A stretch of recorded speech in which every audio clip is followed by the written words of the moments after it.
Okay बच्चों, तो आज हम लोग पढ़ेंगे प्रश्नावली 6.2। पिछले वीडियो में हम लोगों ने 6.1 को पढ़ लिया था।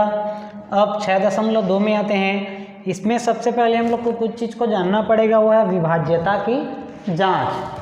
इसके बारे में पहले जानेंगे। तो कौन सा संख्या है ना, कैसे जानेंगे कि किससे विभाज्य होगा। तो इसके लिए सबसे पहले हम लोग लिखेंगे 2 से विभाज्यता की जांच। कैसे जानेंगे कि कोई भी संख्या 2 से विभाज्य है या नहीं।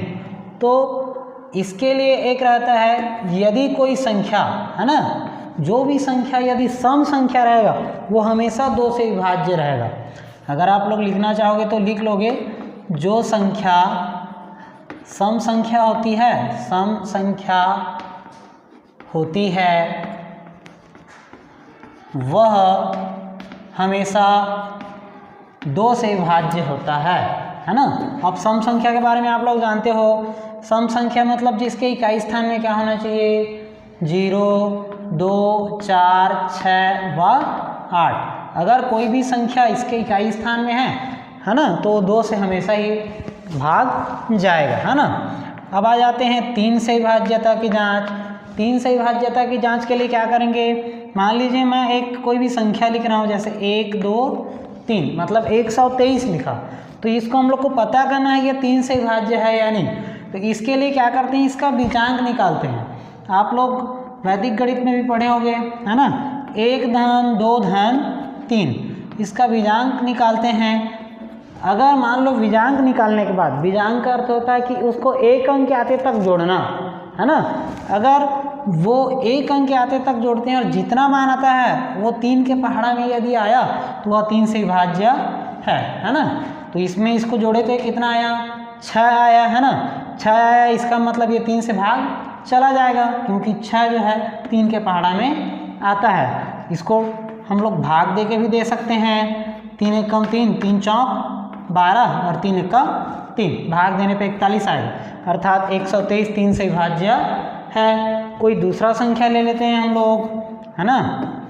जैसे उदाहरण के लिए हम लोग 224 लिए, ठीक। अब ये भाग जाएगा कि नहीं जाएगा, इसको देख लेते हैं। तो 2 धन 4, इसको जोड़ेंगे तो ये कितना होगा, 8 होगा। अब 3 के पहाड़ा में 8 आता है क्या, नहीं आता है ना। तो इसका मतलब ये जो संख्या है 3 से विभाज्य नहीं है। ट्राई करना चाहेंगे तो यहाँ पे भाग दे के दे सकते हैं। 3 सत्ते 21, अब 1 बचेगा, ये 4, है ना। तो 3 चौक 12, कितना बच गया, 2 बच गया, है ना। तो कहने का मतलब है 3 से विभाज्यता की जांच के लिए हम लोग को क्या करना है, उसका बीजांक निकालना है। यदि बीजांक 3 के पहाड़ा में आया या 3 से भाग गया तो संख्या भी 3 से भाग जाएगा। अब उसके बाद आ जाते हैं 3 के बाद आ जाते हैं हम लोग 6। जैसे क्रम से बताते जा रहा हूँ उसी को ध्यान दोगे, है ना। 6, तो 6 कौन से संख्या से भाग जाएगा, तो देखना हम लोग को जो संख्या 2 और 3 दोनों से भाग जाएगा, है ना। जो संख्या 2 और 3 दोनों से भाग गया वो 6 से ऑटोमेटिक जाएगा ही जाएगा। उदाहरण के लिए मैं 2 अंक का कोई संख्या ले रहा हूँ, जैसे 24। तो 24 क्या है, ये देखो ये 2 से भी भाग जाएगा क्योंकि सम संख्या है। उसके बाद 3 अट्ठे 24 भी होता है ना।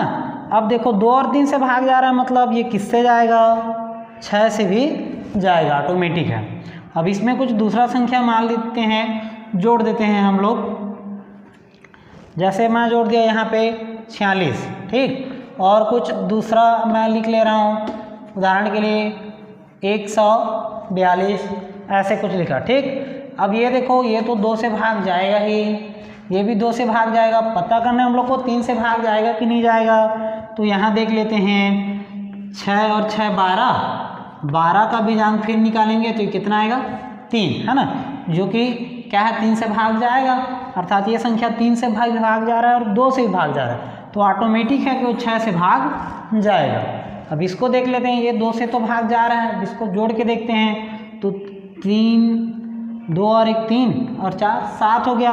7 ये 3 से भाग नहीं जाता है ना, 3 से भाग नहीं जाएगा, इसका मतलब ये 6 से भी भाग नहीं जाएगा। करके देख लेते हैं हम लोग, अगर इसको ट्राई करना चाहते हैं तो 3 अट्ठे 6 चौक 24, अब उसके बाद 6, तो 6 का 6, इसको 6 से भाग दे देते हैं, ये क्या हो जाएगा 6 दूनी 12 और 2 बचेगा, फिर 6 तिया 18, इसमें 4 बच गए, है ना। तो कहने का मतलब 6 किससे भाग जाएगा, जो 2 और 3 से भाग गया, मतलब वो संख्या 6 से भी भाग जाएगा। अब उसके बाद 6 के बाद हम लोग आ जाते हैं सीधा 4 से विभाज्यता कितना। तो 4 से विभाज्यता की जांच करने के लिए हम लोग को ध्यान देना पड़ेगा, जिस संख्या के अंत में यदि डबल जीरो हो, ठीक, या उसके अंत के 2 अंक 4 से भाग जाते हों, 4 से भाग जाते हों, है ना, तो वो क्या होगा 4 से विभाज्य होगा। उदाहरण के लिए हम लोग जैसे लिख ले रहे हैं, 1 और 00 लिखते हैं, है ना, 2 और 00 लिखो आप लोग, 3 00 लिखो, कुछ भी लिखो, अगर अंत में 2 ठो 0 है मतलब वो 4 से भाग जाएगा ही जाएगा। इसको ट्राई कर लेते हैं, तो ये हो जाएगा 4 दूनी 8, 2 बचेगा 0, 4 5 6 20, है ना, ये भाग चला गया।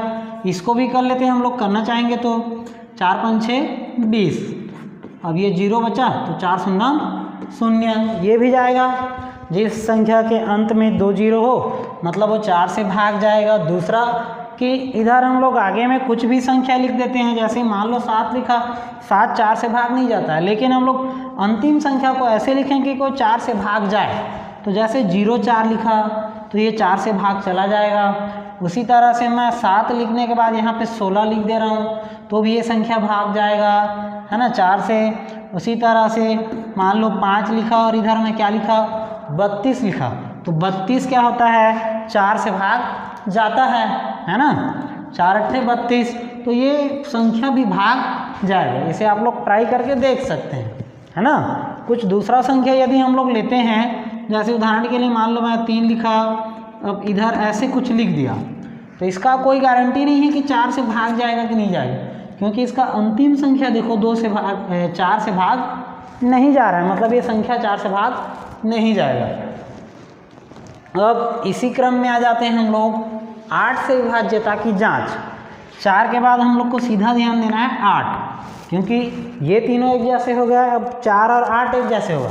8 में क्या करना है हम लोग को, यदि किसी संख्या के अंत में अगर 3 0 है तो डेफिनेटली है कि वो क्या होगा 8 से भाग जाएगा। इसे आप लोग भाग दे के देख सकते हैं, या अंत के 3, है ना, 3 अंक, अंत के 3 अंक क्या होने चाहिए 8 से भाग जाने चाहिए, 8 से भाग जाने चाहिए। ठीक, उदाहरण लेके आप लोग अब बनाते रहेंगे इसी तरह से, जैसे 1 लिख के 3 0 कर देते हैं। अब इसको आप लोग क्या करो 8 से भाग दो, ये ऑटोमेटिक जाएगा ही जाएगा। 2000 ये भी 8 से भाग जाएगा। उसी तरह से कुछ ऐसे संख्या लिखो कि जिसका अंतिम का 3 अंक भाग जाता हो, और इधर कुछ भी संख्या लिखें तो वो 8 से भाग जाएगा ही जाएगा। अब इसके बाद आगे हम लोग आ जाते हैं 5 से विभाज्यता की जांच या 10 से विभाज्यता। पहले 10 को देख लेते हैं, ठीक है। 10 से विभाज्यता की जांच, जिस संख्या के अंत में क्या हो 1 0 हो या 2 0 हो, किसी भी जिस संख्या के अंत में, जिस संख्या के अंत में यदि 0 हो तो वह 10 से भाग जाएगा, है ना। कोई भी संख्या ले लेते हैं, जैसे यहाँ पे 50 लिखा तो भी जाएगा, 60 लिखा, 70 लिखा, ठीक। अगर इसके अलावा कुछ दूसरा आ गया, उदाहरण के लिए जैसे 7 और यहाँ पे मैं कुछ भी लिखता हूँ 0 के अलावा, तो ये भाग नहीं जाएगा, है ना, पूरा भाग नहीं जाएगा। अब इसी क्रम में आ जाते हैं 10 के बाद हम लोग आ जाते हैं 5 से विभाज्यता की जांच के लिए हम लोग क्या करते हैं, जिस संख्या के इकाई अंक में या तो 0 हो या 5 हो तो हमेशा वो 5 से क्या होगा भाग जाएगा। उदाहरण के लिए जैसे 20 लिखे और 25 लिखे तो ये दोनों के दोनों ही जाएंगे। इसके अलावा अगर कुछ मैं दूसरा लिखता हूँ तो भाग कभी भी नहीं जाएगा, है ना। 5 से दशमलव वाला में आ सकता है, ठीक, लेकिन पूरा पूरा यदि बिना दशमलव वाला भाग करना चाहें तो ये भाग नहीं जाएगा। ये हो गया 2 3 6 4 8 10 और 5। अब इसके बाद आ जाते हैं हम लोग, 1 2 और पढ़ लेंगे, है ना। अब हमारा बच गया 7 बच गया, 11 और 13 ये प्रश्नावली के हिसाब से, है ना, उसको जो जांच करेंगे। 7 से विभाज्यता की जांच,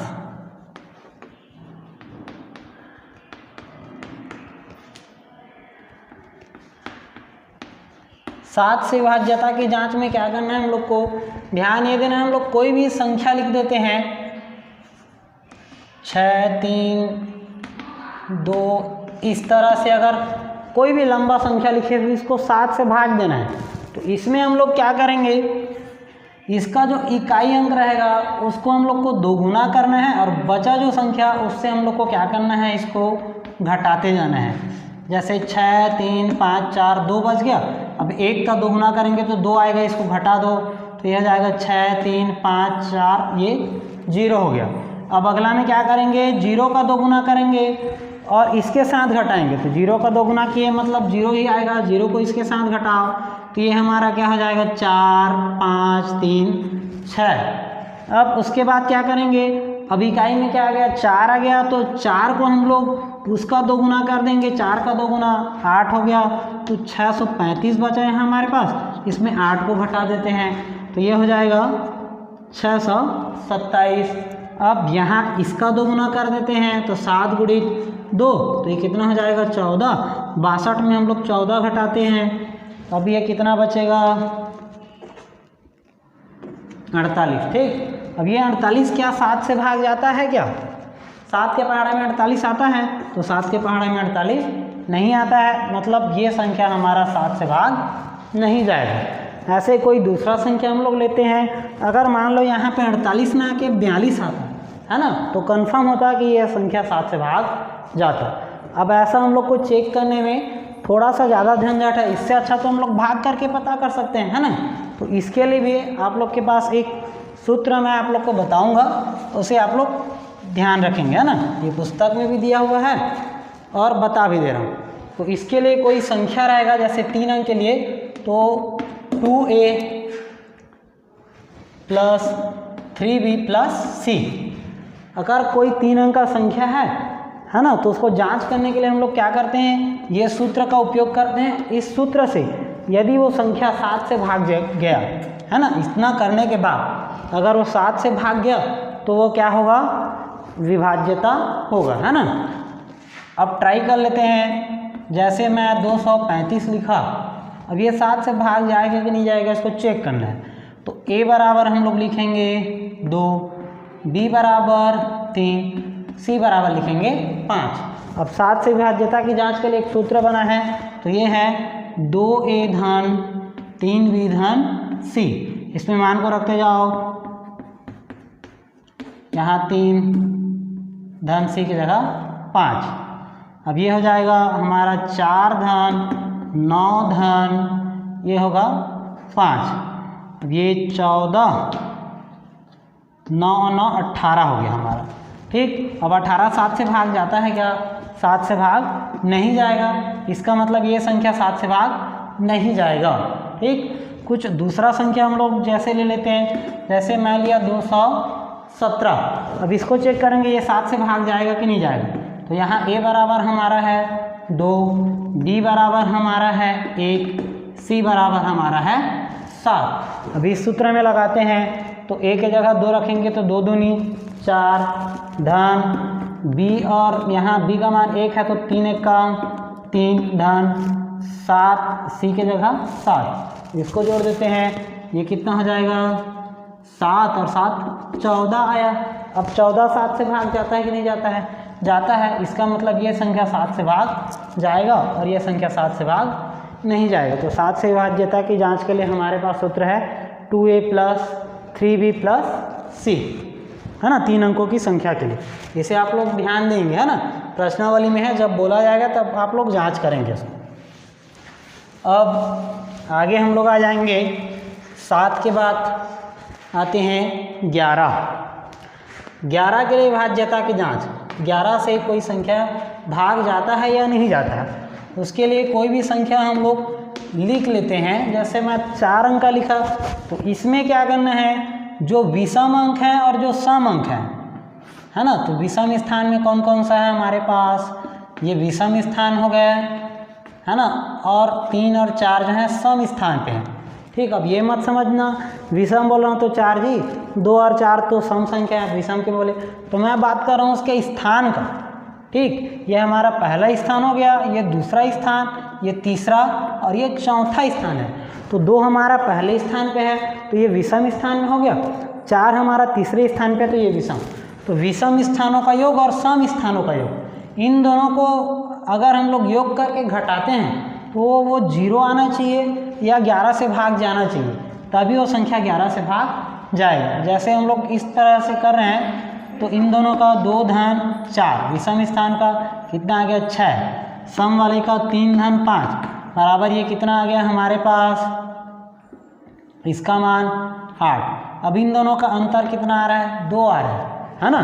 तो 2 आया मतलब ये क्या 11 से भाग जाएगा क्या, नहीं। अगर मान लो इसको जोड़ते है ना, इसके जगह मान लीजिए मैं यहाँ पे 6 लिख देता, ठीक, तो ये दोनों क्या हो जाता, इन दोनों का योग 8 आ जाता। अब 8 और 8 को घटाते तो 0 आता, तब ये संख्या हमारा क्या होता, 11 से भाग जाता। इसको आप देख लेंगे है ना, 2365 और 2345 दोनों को भाग दे के देखना 11 से कौन सा जा रहा है।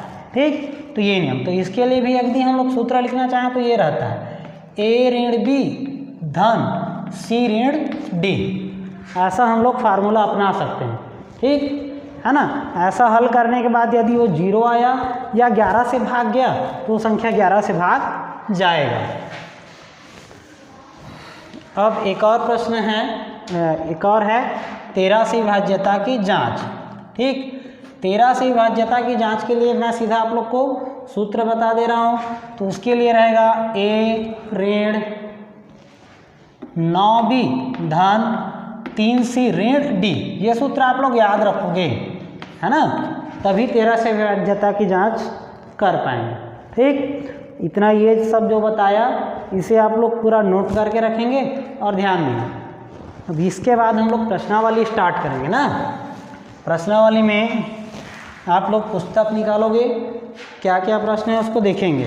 ठीक, तो पहला प्रश्न है आप लोग के पास होगा पुस्तक में, आप देखेंगे तो कौन सा संख्या 5 और 10 का गुणज है, तो इसे आप लोग पता कर सकते हो। जिस संख्या के अंत में क्या हो 0 हो, ठीक, और 5 हो तो वो 5 का गुणज हो जाएगा, ऐसे संख्या को अलग कर लेना। और जिस संख्या के अंत में केवल 0 हो तो क्या हो जाएगा 10 का गुणज। ठीक, तो अगर 5 और 10 दोनों का गुणज है बोला है तो हम लोग को सिर्फ 0 वाला को ही देखना है ना, क्योंकि 5 के में है ना 10 वाला भी शामिल हो जाएगा। अब उसी प्रकार से दूसरा प्रश्न आप लोग के पुस्तक में होगा, आप लोग पुस्तक निकाल के देखेंगे ना। जब इसको देखेंगे तो 2 अंकों की एक ऐसी संख्या जो 3 से विभाज्य है, 2 अंकों की ऐसी संख्या जो क्या है 3 से विभाज्य है, जिसका इकाई अंक 8 है, तो दहाई अंक क्या क्या हो सकते हैं। इसमें इकाई अंक हमारा क्या है, इकाई अंक 8, तब हम लोग को दहाई अंक पता करना है। 2 अंकों की कोई संख्या जो 3 से विभाज्य है, तो हम लोग को नियम पता है कि अंकों का योग यदि 9 हुआ, बीजांक निकालते हैं, अगर वो 3 से भाग गया, 3 के पहाड़ा में आया, मतलब वो क्या होगा 3 से भाज्य होगा। तो ये इकाई अंक ऐसा है। तो दहाई अंक हमारा क्या क्या हो सकता है, इसमें क्या जोड़ें है ना कि हमारा 9 प्राप्त हो, तो या तो 1 ये हो सकता है, 1 लिखेंगे है ना, तब हमारा ये क्या हो जाएगा 18 होगा। ठीक, उसी तरह से और कितना करेंगे है ना, जैसे मैं 2 और 8 कर दिया तो इन दोनों जोड़ेंगे तो 10 होगा। क्या 10 3 से भाग जाएगा, तो नहीं जाएगा। तो इकाई में या तो 1 हो सकता है, उसके बाद 4 हो सकता है, 4 इसमें रखेंगे तो ये कितना होगा 48, इसे भाग दे के देखेंगे उसके बाद और 5 रख के देखना तो ये 5 से नहीं जाएगा, 6 रखेंगे तो 6 8 14 हो जाएगा, जो 3 से भाग नहीं जाएगा। अब 7 रखते हैं, है ना, तो 7 और 8 15 होगा, जो कि 15 3 से भाग जाता है। ठीक है, कहने का मतलब ये 78 हो जाएगा। ठीक, तो इकाई के स्थान पे हम लोग क्या क्या, दहाई के स्थान पे क्या क्या लिख सकते हैं, 1 4 7 ये। अब इसी में आ जाते हैं हम लोग तीसरा प्रश्न। प्रश्नावली का तीसरा प्रश्न है, एक संख्या दिया हुआ है हमारे पास। तीसरा प्रश्न का संख्या है संख्या 3 5 p। 5 का एक गुणज है, तो p का मान पता करें। तो p का मान पता करें। ठीक, इस प्रकार से ये प्रश्न है। अब हम लोग को ये जो संख्या 5 का गुणज है, तो हम लोग को p का मान पता करना है ना, कि p के जगह क्या होगा, क्या हो सकता है ना। तो हल करके हम लोग लिखेंगे, दिया है संख्या बराबर 3 5 p। अब गुणज है, तो गुणज है किसका, है ना, यहाँ पे लिख सकते हैं यह गुणज है किसका, तो 5 का, है ना। अब हम लोग को पता है कि 5 का गुणज होने के लिए p के स्थान पे क्या होना चाहिए, तो यहाँ हम लोग लिखेंगे, हम जानते हैं कि 5 का गुणज होने के लिए, 5 का गुणज होने के लिए इकाई अंक में 0 या 5 होना चाहिए, 0 या 5 होना चाहिए। ठीक, 0 या 5 होना चाहिए। अब यहाँ पे लिखेंगे, चूँकि p इकाई स्थान पर है, चूँकि p इकाई स्थान पर है, इसलिए p बराबर हम लोग क्या लिख सकते हैं, 0 या 5। इस प्रकार से आप लोग ध्यान देंगे, है ना। अगर मान लो असाइनमेंट में पूछा गया तो आप लोग कैसे लिखना है, उसको पूरा का पूरा ध्यान देंगे। ठीक है, अब उसके बाद है और प्रश्न है हमारे पास, इसी के जैसा है चौथा प्रश्न, जो 9 से भाज्यता की जांच करने के लिए बोला है। 9 से भाज्यता की जांच, तो हमारे पास है चौथा के लिए 6a 3b। इसे हम लोग को पता है ये 9 से भाज्य है। ठीक, तो 9 से विभाजित है, तो हम लोग को a और b का मान पता करना है, a और b का मान पता करना है। ठीक, तो हम लोग जानते हैं कि 9 से विभाजित होने के लिए क्या करना है हम लोग को, ये जो संख्या रहेगा इसके अंकों का योग हमारा क्या होना चाहिए, इसका बीजांक, कहने का मतलब 9 होना चाहिए। ठीक, तो यहाँ पे हम लोग फिर से लिखेंगे, दिया है संख्या बराबर 6a 3b। ठीक, अब 9 से भाज्य होने के लिए हम लोग को क्या करना पड़ेगा, a और b का क्या क्या मान रखेंगे तो ये 9 से भाज्य होगा। तो यहाँ पे हम लोग सबसे पहले इसका निकाल लेंगे बीजांक।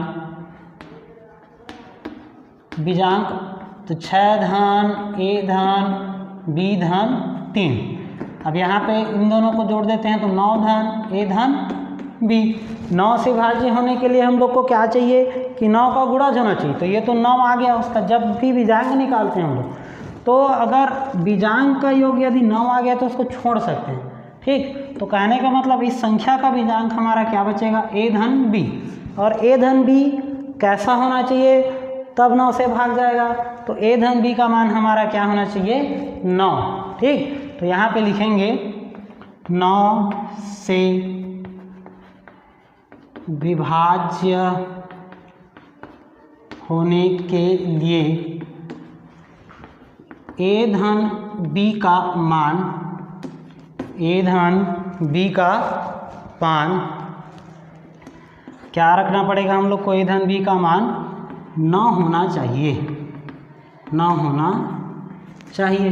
ठीक, तब हम लोग यहाँ पे लिखेंगे यदि a बराबर यदि क्या हो 0, तब b बराबर हम लोग क्या लिख सकते हैं 9। ठीक है, इसलिए यहाँ पे लिख रहे हैं ना, इसलिए यदि a बराबर a तब b बराबर 9। अब a बराबर 1 तब b बराबर हमारा क्या हो जाएगा 8। इन दोनों का योग कितना होगा 9 होगा। उसी तरह से a बराबर 2 तब b बराबर क्या हो जाएगा 7। a बराबर 3 तब b बराबर कितना 6। a बराबर 4 तब b बराबर 5। उसी तरह से इसको और करते जाएंगे, a बराबर 5 तब b बराबर हमारा क्या आ जाएगा 4। a बराबर 6 तब b बराबर 3। a बराबर 7 तब b बराबर हमारा कितना होगा 2। अब यदि a बराबर 8 हो तब b बराबर हमारा मान कितना आएगा 1। a बराबर यदि 9 तब b बराबर कितना 0। कहने का मतलब a और b का कितना मान हो सकता है, तो 1 2 3 4 5 6 7 8 9 और 1 10, कुल मिला के a और b का मान 10 मान हो सकता है ना। ये a बराबर यदि 0 और 9 यहाँ पे रखेंगे, ठीक है, जैसे यहाँ पे a का मान 0 और b का मान 9 रखा। अब इसको 9 से भाग देंगे तो ये जाएगा, आप लोग ट्राई कर सकते हो ना। 2 और 7 रख देते हैं, जैसे थो यहाँ पे 6 2 3 और यहाँ पे 7, तो भी ये क्या होगा 9 से भाग जाएगा। कहने का मतलब a का मान हमारा ये वाला हो जाएगा और b का मान ये। ठीक, अब आगे और प्रश्न है 7 से विभाज्यता की जांच, 11 से विभाज्यता की जांच। ये आप लोग को उदाहरण के साथ में बताया था, तो इसे आप लोग बनाओगे। 13 से विभाज्यता की जांच भी है, तो 13 से विभाज्यता की जांच को बस एक तो बता दे रहा हूँ ना, बाकी को आप लोग बनाओगे। जैसे है 1 6 9, जांच करना है हम लोग को ये 13 से भाग जाता है या नहीं जाता है। ठीक, तो हम लोग को तो पता है 13 13 होता है 169, ये जाएगा ही जाएगा, कन्फर्म है ना। लेकिन इसके लिए हम लोग इसको सूत्र रूप में बनाते हैं। तो 13 से विभाज्यता की जांच के लिए हमारे पास सूत्र है 13 से विभाज्यता की जांच का सूत्र है ना। सूत्र हमारे पास क्या बताया था मैं आप लोग को, इसका सूत्र तो ये होता है a ऋण 9b धन 3c ऋण d, ये हमारा सूत्र है। ठीक, अब इसके हिसाब से हम लोग देखेंगे यहाँ पे, यहाँ a बराबर क्या लिखेंगे 1, b बराबर 6, c बराबर 9 और d का मान नहीं दिया है तो उसको छोड़ सकते हैं, d बराबर 0 कर सकते हैं ना। अगर मान लो d का मान नहीं दिया रहेगा तो 0 लिख देना है या यहाँ को छोड़ देना है तो भी चलेगा। ठीक, अब इसमें मान को रख के देखते हैं तो क्या हो जाएगा, ये मान रखने पर तो क्या होगा 1 9 फिर यहाँ पे 6 फिर धन 3 और यहाँ पे क्या आएगा 9, और इधर के मान को छोड़ सकते हैं या 0 रख देंगे तो भी चलेगा।